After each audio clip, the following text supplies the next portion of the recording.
ગુજરાતમાં ખાણ ખનીજ માફિયાઓ બેફામ બન્યા છે અને તેની પાછળ સીધી જવાબદારી તંત્ર અને તેના જવાબદાર અધિકારીઓની છે એવા ગંભીર આક્ષેપો સાથે હવે કોંગ્રેસના નેતા પાર્થિવ રાજ કઠવાડિયાએ રાજ્ય સરકાર અને ખાણ ખનીજ વિભાગ સામે મોરચો માંડ્યો છે। સીએજી રિપોર્ટનો હવાલો આપીને તેમણે કહ્યું કે વિકાસના નામે પર્યાવરણને લૂંટવામાં આવી રહ્યું છે અને અસરગ્રસ્ત ગામો માટેની કરોડોનો ફંડ કાગળ પર જ રહી ગયો છે। આવો વિગતે વાત કરીએ સમગ્ર મામલા વિશે આ અહેવાલમાં। નમસ્કાર, હું ચિરાગ વર્ષાબેન, આપ જોઈ રહ્યા છો સ્વમાન।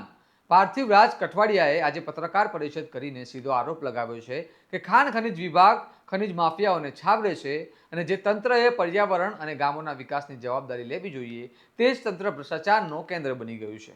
તેમણે જણાવ્યું કે ખાણ ખનનથી અસરગ્રસ્ત વિસ્તારોના વિકાસ માટે રચાયેલી ડિસ્ટ્રિક્ટ માઇનિંગ ફાઉન્ડેશન એટલે કે ડીએમએફના ખાતામાં રાજ્યભરમાં કુલ 1608 કરોડ રૂપિયા આવ્યા છે, જે 2103 જેટલા ગામોના વિકાસ અને પર્યાવરણની પુનઃસ્થાપના માટે વાપરવાના હતા, પરંતુ તેમાંથી માત્ર 756 કરોડ રૂપિયા જ ખર્ચવામાં આવ્યા છે।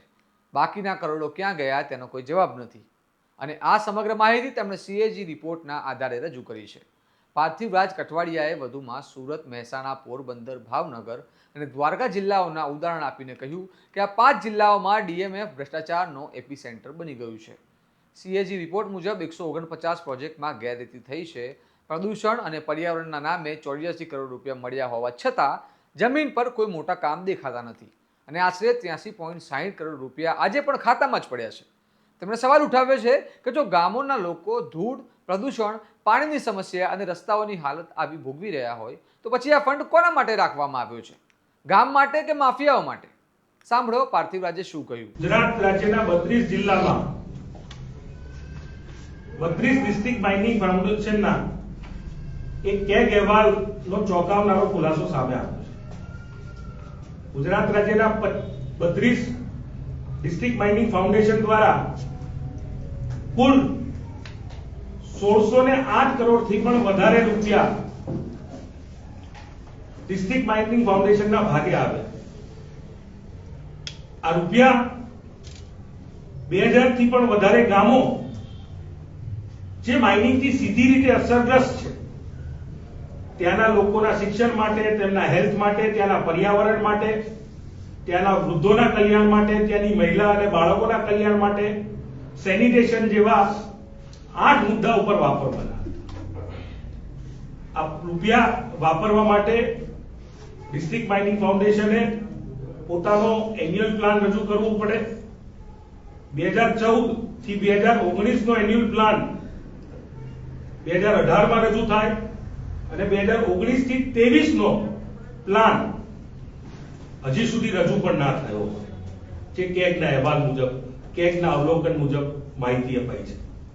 ત્યારે 756 કરોડ રૂપિયાનો હિસાબ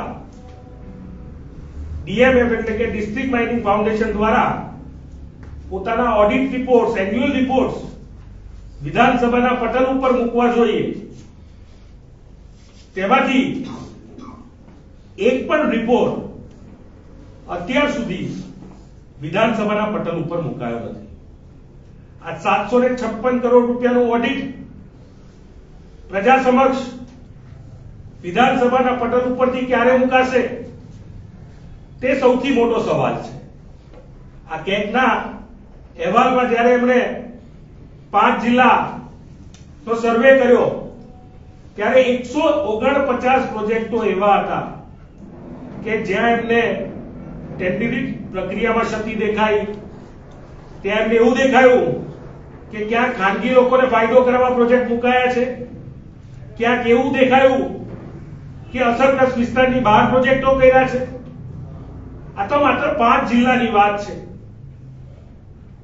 તો માની લો કે આ ગુજરાતના 27 જિલ્લામાં ડીએમએફ હેઠળ કેટલા રૂપિયાની ગેરરીતિ થઈ હશે તે સૌથી મોટો સવાલ ઉભો થાય છે।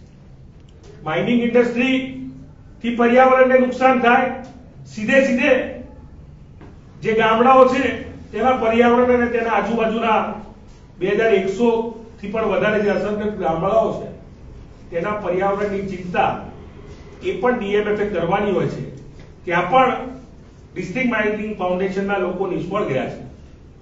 એન્વાયરમેન્ટલ કમ્પન્સેશન ફંડ 84 કરોડથી પણ વધારે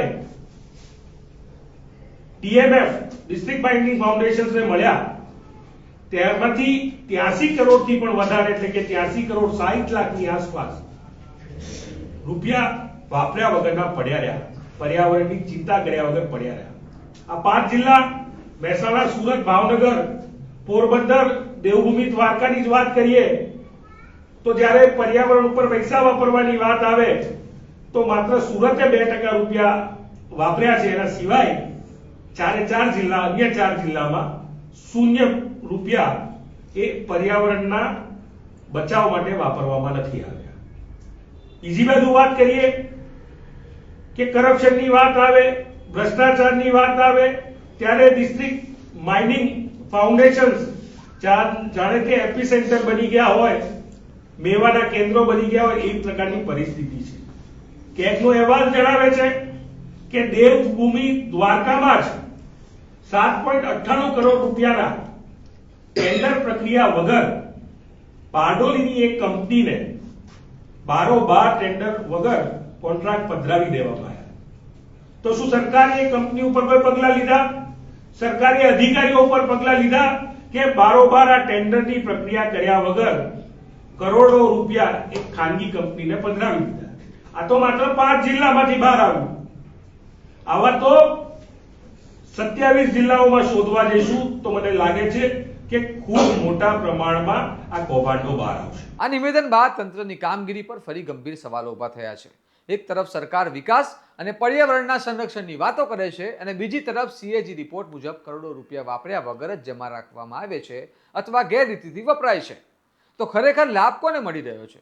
શું ખાણ ખનીજ માફિયાઓને અને ભ્રષ્ટ અધિકારીઓને આનો લાભ મળી રહ્યો છે કે પછી અસરગ્રસ્ત ગામોના લોકો હજુ પણ ધૂળ, અવાજ અને પ્રદૂષણ વચ્ચે જ જીવવા મજબૂર રહેશે?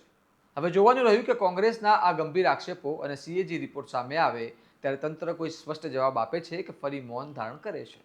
આ સમગ્ર મામલે તમારું શું મંતવ્ય છે અમને કમેન્ટ બોક્સમાં જરૂર જણાવો. આવા વિગતવાર અને માહિતીસભર સમાચાર માટે સ્વમાનની ચેનલને લાઇક કરો, આ વિડીયોને વધુમાં વધુ શેર કરો અને ચેનલને સબસ્ક્રાઇબ કરો. નમસ્કાર.